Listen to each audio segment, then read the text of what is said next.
Hello, my name is Nick Nunziata, and this is our second Friday preview piece, which you still haven't named, you sons of bitches. I told you I've got a source code poster autographed by Duncan Jones. Come up with a name, and the shit's yours. Go back to work. The weekend is a robust one with at least 5 major films opening. Born to be Wild, a movie featuring, I believe, I think it's an orangutan. We've got Your Highness opening up, which is the latest movie that isn't directed by Greg Mottola. We've got Hannah, which is the sequel to Woody Allen's Hannah and Her Sisters.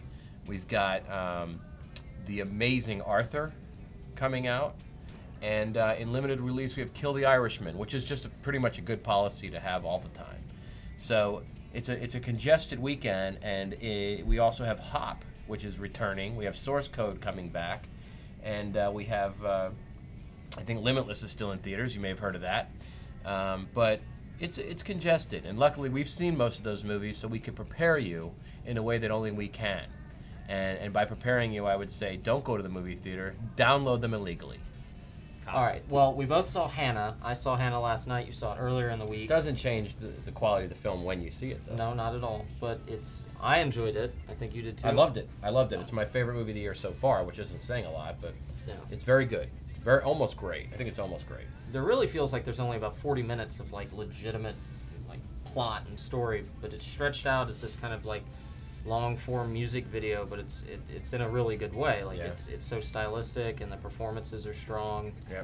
I think Bana, man, I've had problems with his accent sometimes. His accent's incredible in this movie. He was really convincing. Yeah, there's one, at the very end, there's one scene where it seems like he's delivering Australian voice, but I can't say enough good about how his performance is. He is strong. When he's not on screen, you miss him. I mean, you want more of that character, and there's a story to be told about Eric Bana's character that's not in this film, which is encouraging. That's what you want. You want the peripheral characters to feel like they have their own lives and their own stories, and this does a pretty good job of that. The same goes for Blanchett, but she's got a little bit more of a thankless role, I think. Yeah, and they do some odd complications of her character towards the end, which is, if I have any huge problem with the movie, it's some of that wrap-up, but just the momentum and the energy of the whole film pushes you through. Scorsese Roman is really good in it. She's a lead. She carries the shit out of that film. She really does, and she handles half a dozen languages and the physical stuff. I mean, a lot of that is carried, I think, by the filmmaking, but she handles all that very well. I was very happy to see Olivia Williams and Jason Fleming as a couple, doing their little thing. They add some heart to the film, which is necessary. Absolutely. But enough can't be said about Shortcake Roning, because she is a star. She's cute in a way. She's starting to grow up, and she still has a little bit of that Michael Baldwin from Phantasm look in her face, which doesn't suck. So. Yep. Well, you can tell Soiree is just rocketing up the IMDb charts. Yep. So. Yeah, she's going to be around for a while. She's the real puss. Hi, Cheers. This was a big week for news. A couple stories roaming about that got a lot of attention. First of all was the news that Will Smith would be joining M. Night Shyamalan for a, currently untitled sci-fi adventure film.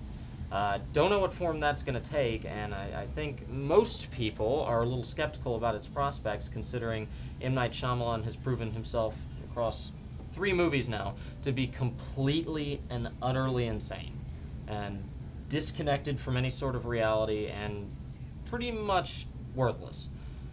That's not to say that he can't get out of the streak, but some thought maybe working with a studio and having more oversight or working with a script that he didn't write would help, and that didn't seem to be the case at all.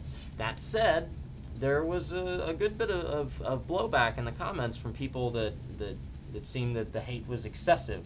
So maybe there is optimism out there for it. This previous weekend, we spent a great deal of our time in front of a camera, moving about with other men, and filming it all. And then we did the podcast. And then we shot the second, number 2, or the third, but number 2. Number 2 is an apt description. Yeah. Yeah, it's shorter. It's not as focused. It's kind of a weird little son of a bitch. Yeah, it should be. We're looking at about half an hour right now, but that could change. It'll be a little. I think it's another a step up in quality. It should be fun. We will have it out next week, no doubt, and it will be great. It will fuck your retinas out of your eyes. I'm gonna have to scale that back. It'll be okay. I think it's good. It's got moments, but I think whereas there was a step up in quality from 0 to 1, there's not going to be that much of a step up in terms of like the value of it. It's a fun. It almost feels like 1.5 to me. I agree with that. It's essentially the quantum of solace of podcasts. Yeah, it really is. It really is. It's kind of like the Debbie Does Dallas Again of podcasts. Many of you have a family, kids that you love, and you want to figure out what movie to see. And Hop is definitely a choice that you might consider. But let me recommend a film that is basically, Hop is essentially a shot-by-shot remake of this film. And that film is Rabbit Hole. Your Highness is the latest film from the makers of Pineapple Express. And if you need any more reason to want to see it, I don't know what to tell you, because that should be enough. Should be enough. Most They should have called the movie Labyrinth, because I think it would have worked. Had room for a David Bowie cameo. David Blow Me, actually.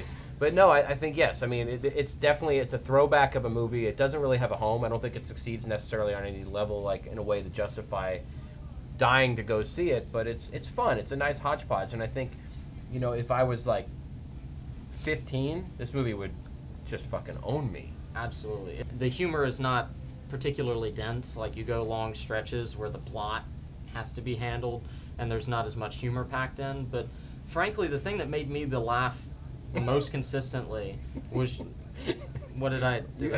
Make you the laugh? Okay, you are the laugh. When I manifested myself as humor incarnate the most during the movie was pretty much just the moments when they were just integrating vulgarity into... Yeah, which is a shortcut typically, but it works with these guys. Yeah, but they do it so consistently, and that made me laugh constantly. It turned you into the laugh. It turned me into the laugh. And then, and speaking of David Bowie and prominent packages, there are a couple really nice, gags, set gags in this movie that push the limit a little bit. Natalie Portman will blow you away. She is a delightful thing to look at. Her to blow you away. Yeah, you'll want to put everything you have into her several holes. But I think also she not only does she look the part, and not only does her stunt double do the action well, she actually delivers the humor really well. It's obvious that her skills as an actor, she knows how to deliver a punchline, and she knows when to be a part of the joke and when not to be, to take it seriously and let that seriousness sell the joke. She's absolutely spot on. Tonally, she was great. And if I got to be near her, I'd spot on her too, probably. It'd be disgusting. Absolutely. And trail down her tunic. I gotta say, the way that scene was cut was a little differently from the trailer. So for a moment, it cuts away for a little too long, and I was kind of stressed out that they had maybe removed something, or we weren't gonna. And then nope, it fully delivers. You talking about when she takes her pants off? More diving into, but yes. Yeah, the camera zooms directly into her ass meat, and then her hole spreads, and we translate into Greek.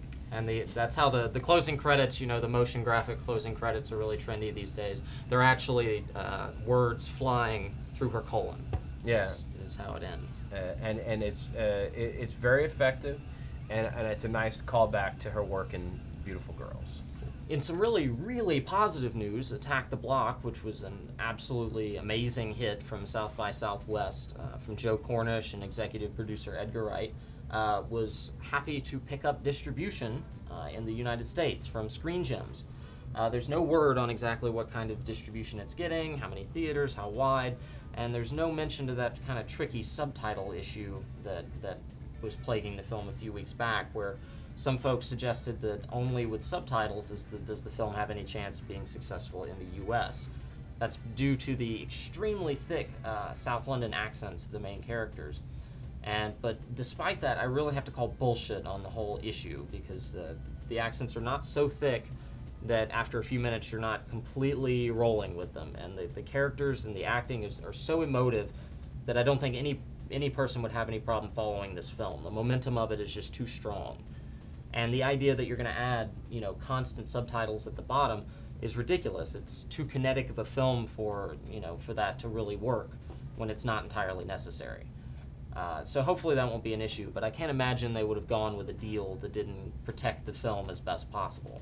So hopefully we're going to be hearing about a nice, wide, healthy release, and you'll be able to see this great movie as soon as possible. Also opening this weekend is Arthur, which is a remake of the, I believe, 1981, Dudley Moore comedy.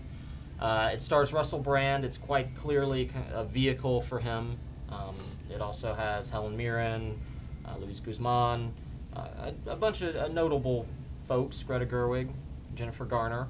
And for the most part, it's thin, it's light, it's not offensively stupid, it's not a particularly terrible romantic comedy, but it, you know, as I talked pretty elaborate in my review, it really depends on if you can stand Russell Brand or not. He's not in full Russell Brand mode. It's a different, distinctively a different character than what he was playing in, say, Get Him to the Greek or Forgetting Sarah Marshall. It's different from his stand-up, but it's still definitively him, that kind of oddly eloquent but kind of punk rock, kind of don't give a fuck humor. So it's really up to whether or not you can stand that, if this movie has any value to you at all. He's pissing shit. I want to tell you that Atlanta residents are entitled to join us on Saturday morning at 11:22 for the return of the Chud Coffee meeting. It's at Cafe Olé on Holcomb Bridge Road. It is owned by Koreans. And we will talk about movies, hang out, might play a little game, might circle jerk a little bit, tasting it. Some of the great luminaries of the Atlanta Chud crew, people that have fallen in love, began their enriching lives there. What happened before the coffee meetings is irrelevant. That was really their rebirth. So if you have a chance and you live in Atlanta, come on down. If you don't live in Atlanta, you're probably wise.